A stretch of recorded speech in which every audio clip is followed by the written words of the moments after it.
Hello' everyone, কি খবৰ আপোনালোকৰ? নিশ্চয় ভাল। আজি মই বনাবলৈ লৈছোঁ চিকেন কষাৰ ৰেচিপি। আহকচোন তেতিয়াহ'লে দেৰি নকৰি মইনো কেনেকৈ বনাওঁ চিকেন কষা।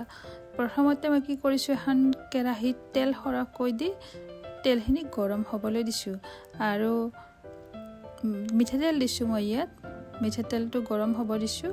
মিঠাতেলটো যেতিয়া গৰম হৈছে তাত কি কৰিছোঁ, 2টা শুকান জলকীয়া, 2 শিলা তেজপাত, লগতে 4টা লং, ইলাচি 4টা আৰু এটুকুৰা ডালচেনিও দি দিছোঁ।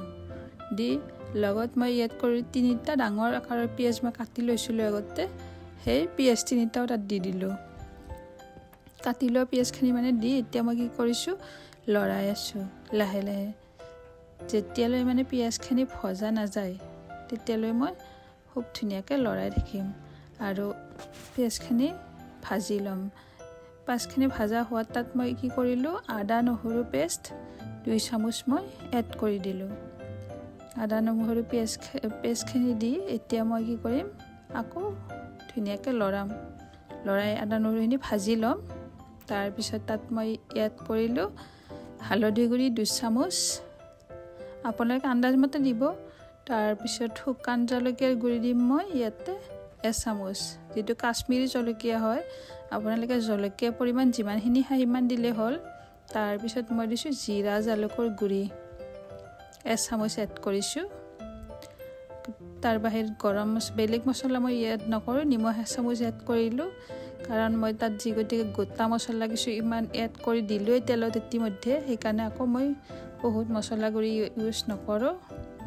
মছলা বেছি হ'লেও খাবলৈ ইমান ভাল নালাগে, সেইকাৰণে মই এনেকৈ বনাওঁ। এতিয়া মই কি কৰিম, এইখিনি লাহে লাহে লৰাই থাকিম ধুনীয়াকৈ, মছলাটো মিক্স হৈ নোযোৱালৈকে। যেতিয়া মিক্স হৈ যাব তেতিয়া ইয়াত মই কি কৰিম, চিকেনখিনি ধুই ৰখা চিকেন যিখিনি হয় সেইখিনি ইয়াত দি দিম। ইয়াতে প্ৰায় 1 কেজি চিকেন আছিলে, 1 কেজি চিকেন বনাইছিলোঁ মই। 1 কেজি চিকেন গোটেইখিনি দি দিলোঁ ইয়াত মই। দি এতিয়া কি কৰিছোঁ, আকৌ লৰাই আছোঁ। চিকেনখিনি লৰাই খুব ভালদৰে মিক্স কৰি ল'ম মছলাৰ লগত। আৰু জুইৰ ফ্লেমটো অলপ কমাই দিব যদি দৰকাৰ হয়, মছলাটো লাগি ধৰিব পাৰে। এনেকৈ দি মই বহু সময়লৈ চিকেনখিনি ভাজি থাকিম।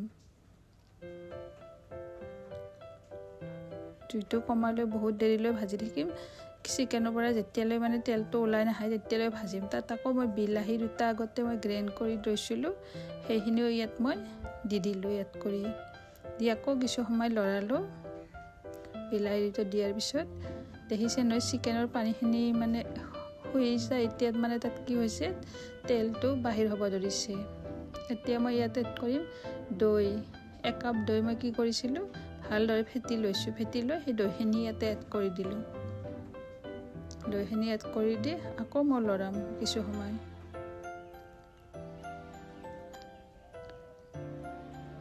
আকৌ কিছু সময় এনেকৈ লৰাই থাকিম, থাকি আকৌ মাংসটো সিজিবলৈ দিম। যেতিয়ালৈ ভালদৰে মিক্স নহয়,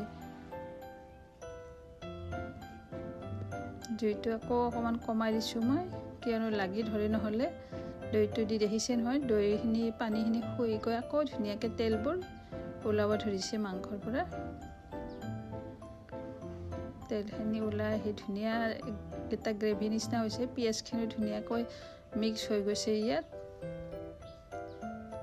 গ্ৰেভিটোৰ লগত মিক্স হৈ যায়। এতিয়া আকৌ জুই কম দি কিছু সময়ৰ বাবে মই এনেকৈ মাজে মাজে লৰাই থাকিম। এনেকৈ কিছু সময় বনাম। দেখিছে উতলি আছে ধুনীয়াকৈ, আকৌ তেলবোৰ নিগৰি ওলাই আহিছে। এনেকৈ চিকেন খাবলৈ বহুতেই টেষ্টি হয়। আপোনালোকে কেনেকৈ খাই নাজানো বাৰু, এইটো বেছিয়ে ভাল লাগে। চিকেনৰ বাৰু বহুত ৰেচিপি আছে, সকলোৰে চইচ নিজা নিজা হয়। মই বেলেগ পদ্ধতিটো বনাওঁ বাৰু, এইটো এনেকৈ খাই ভাল পাওঁ বেছি আৰু ৰুটি বা ভাতৰ লগত। সেইকাৰণে এনেকৈ বনাওঁ মাজে মাজে। তেলৰ পৰিমাণটো অলপ বেছি, কিন্তু সঘনাই ইমান খোৱাটো ভাল নহয়। এনেকৈ মোৰ চিকেন ৰেডি হৈয়ে গ'ল। এতিয়া মই কি কৰিছোঁ, বাউল এটাত ছাৰ্ভ কৰি লৈছোঁ ধুনীয়াকৈ। দেখিছে নহয় চিকেনটো কিমান লোভনীয়া হৈছে। এনেকৈ আপোনালোকেও বনাই খাবচোন যদি আগতে খোৱা নাই। হয়তো বহুতে খায়ে এনেকৈ বনায়। বহুতে টেষ্টি হয় খাবলৈ খাই চাব বনাই যেনেকৈ খাই ভাতৰ লগত খাব পাৰে ৰুটিৰ লগত নান পৰঠা সকলোৰে লগত যায় গ্ৰেভিটো তেলটো নিগৰাই একেবাৰে বাহিৰ হৈ আহিছে সেইটোৱে ভাল লাগে এনেকৈ তেলটো ওলাই থাকিলে চিকেনৰ পৰা বহুত ধুনীয়া কালাৰ হৈছে আৰু বহুতে টেষ্টি হৈছে বনাই খাব আপোনালোকেও থেংক ইউ ভিডিঅ'টো শেষলৈ চোৱাৰ বাবে